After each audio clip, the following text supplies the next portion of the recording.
natin guys na yeah, chicken fillet na yan na na thigh. Tapos may soybeans tayong gagamitin. Tapos ito, hindi ko alam kung anong tawag dito. Ito yung panghalo natin. Ito na ginagayat-gayat ko na. Ito na yung sibuyas down guys. Kaya guys, tutuin na natin. Hello guys, akala ko magluto na ako guys.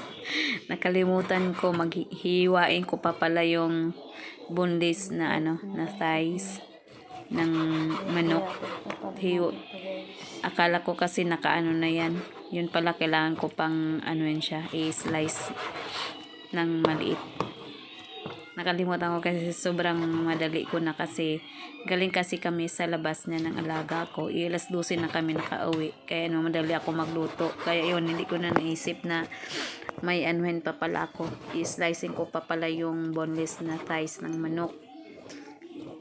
Hindi ko naisip na kailangan pa palang i-slicing ko.